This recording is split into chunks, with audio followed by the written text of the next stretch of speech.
Et salut tout le monde, on se retrouve aujourd'hui pour une toute nouvelle vidéo. Aujourd'hui, je vais encore évoquer un nouveau thème sur ma chaîne. Ce thème, c'est l'astronomie, parce que je suis vraiment fascinée par tout ce qui est espace, par tout ce qui est étoiles. Je trouve ça vraiment incroyable. C'est quelque chose qui me fascine vraiment et du coup, je voulais en parler un peu sur ma chaîne. Donc voilà, j'avais prévenu que les vidéos du mardi seraient des vidéos sur un peu tous les sujets que je voulais, tous les sujets qui me passaient sur la tête.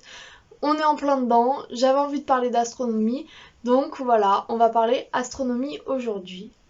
Avant de commencer cette vidéo, comme d'habitude, vous pouvez laisser un pouce bleu, vous abonner, ça me fait toujours plaisir, et voilà.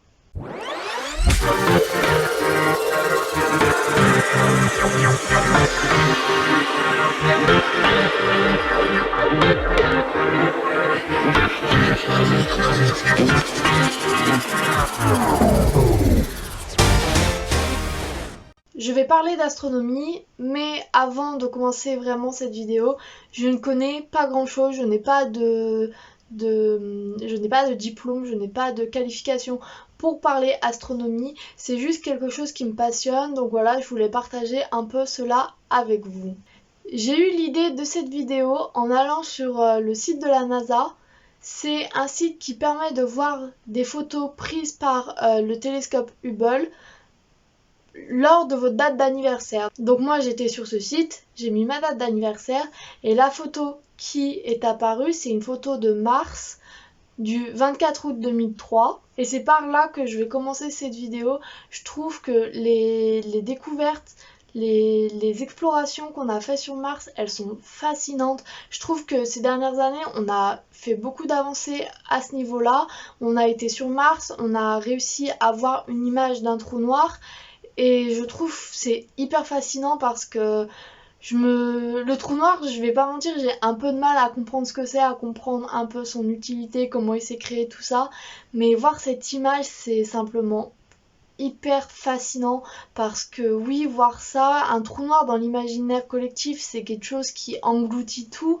Et voir l'image de ça, voir une image comme celle-là, c'est vraiment hyper impressionnant. Et pareil sur Mars, on aurait potentiellement vu des traces d'eau. Quand on voit des photos de planètes, d'exoplanètes, de galaxies, d'étoiles, de planètes lointaines, je trouve ça hyper fascinant. On voit dans ces photos que l'espace nous donne des clichés fantastiques. C'est vraiment hyper beau à voir.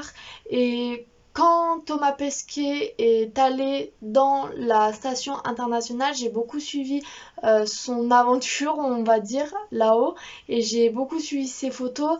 Et voir la Terre de ce point de vue-là, voir la Terre de l'espace, c'est vraiment quelque chose que je trouve fabuleux. Je trouve ça super bien. J'aimerais pouvoir un jour aller dans l'espace, même si je sais que ça arrivera certainement jamais, vu que j'ai pas les capacités pour, j'ai pas les compétences pour et qu'il faut laisser ça à des professionnels. Mais c'est vrai que voir la Terre comme ça et dans le même genre, euh, je ne me rappelle plus du nom de cet homme qui avait fait un saut en parachute de l'espace. J'étais encore assez jeune, mais je me rappelais que ça m'avait fascinée. Je trouve ça fou qu'on puisse maintenant faire des exploits comme ça. Je trouve ça vraiment incroyable de se dire que maintenant on peut potentiellement faire un saut en parachute de l'espace, même si bien sûr c'est encadré, faut avoir pris plein de mesures de sécurité. Je trouve ça vraiment fou qu'on puisse faire ça maintenant en 2020. Et puis quand on voit aussi tous les télescopes qu'il y a maintenant, des télescopes de plus en plus perfectionnés, c'est vraiment incroyable de penser qu'on peut faire ça, qu'on peut faire des télescopes de plus en plus avancés, de plus en plus précis, qui permettent de voir de plus en plus loin, de plus en plus précisément. En faisant des recherches pour cette vidéo, j'ai découvert que en 2015, on avait justement découvert une planète qui ressemblait à la Terre et je trouve que l'univers, c'est vraiment comme un peu les fonds marins. Je trouve que l'univers, c'est vraiment quelque chose qui est fascinant parce que malgré toutes les années qu'on a passées à travailler dessus, à observer l'univers, on n'a encore pas découvert le quart de ce qui existe dans l'univers. Et c'est des découvertes à l'infini et toujours plus impressionnantes les unes que les autres. Et c'est peut-être ce point-là qui me fascine le plus, c'est que c'est des recherches continuelles et infinies. Je pense qu'on n'aura jamais fini d'explorer l'univers. Et voilà. C'est vraiment quelque chose que j'essaye de comprendre de plus en plus, je m'y intéresse beaucoup et j'essaye de comprendre de plus en plus comment les scientifiques travaillent, les découvertes, je me tiens bien au courant quand même. Et je sais que personnellement, pendant longtemps, j'ai voulu avoir un télescope chez moi. J'ai pu en avoir un petit, un tout petit qui n'était pas le meilleur télescope du monde, mais j'étais déjà très contente de pouvoir observer rien que la Lune, de voir les cratères de la Lune en vrai, de voir l'ombre de la Lune, de voir la lumière de la Lune. J'ai trouvé ça tellement bien et oui, j'ai eu la chance de pouvoir observer la Lune au télescope, de pouvoir voir les cratères de la Lune. Et avec un télescope un peu plus sophistiqué, j'ai pu observer Saturne et Jupiter, j'ai pu voir les anneaux de Saturne. Bien sûr, ce n'étaient pas les télescopes comme on en a dans les observatoires ou comme les scientifiques en ont, donc c'était pas en détail, c'était juste la forme. Mais en tant que passionnée d'astronomie, j'ai trouvé ça déjà hyper bien. J'ai trouvé déjà ça hyper bien de pouvoir voir les anneaux de Saturne en vrai, sans avoir un écran, parce que jusqu'à présent j'avais vu les planètes, bien sûr je les connais, j'ai vu des images, mais de pouvoir voir comme ça moi-même à l'œil nu, j'ai trouvé ça drôle, j'ai trouvé ça cool. Donc voilà. J'ai beaucoup parlé des planètes, mais je voulais aussi évoquer tout ce qu'il y avait autour.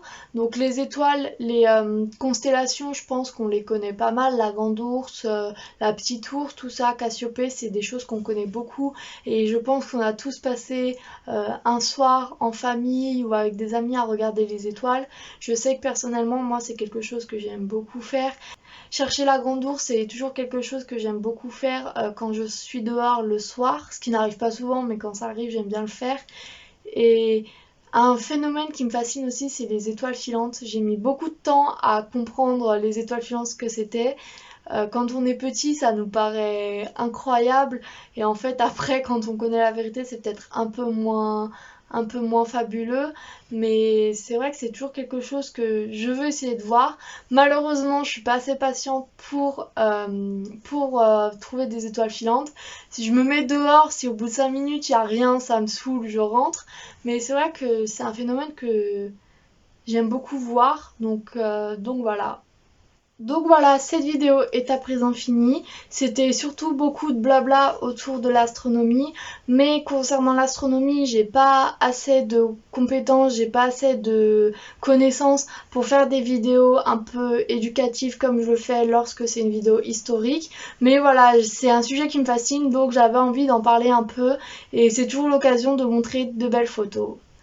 J'espère que cette vidéo vous a plu. Je pense que dans un petit moment, je referai peut-être une vidéo sur l'astronomie, sur les découvertes récentes qu'on a fait. Donc voilà, j'espère que ce sujet et cette vidéo vous aura plu. En attendant la prochaine vidéo, prenez soin de vous, prenez soin de vos proches. Joyeux Noël vu que je ne sortirai pas une vidéo avant Noël et salut!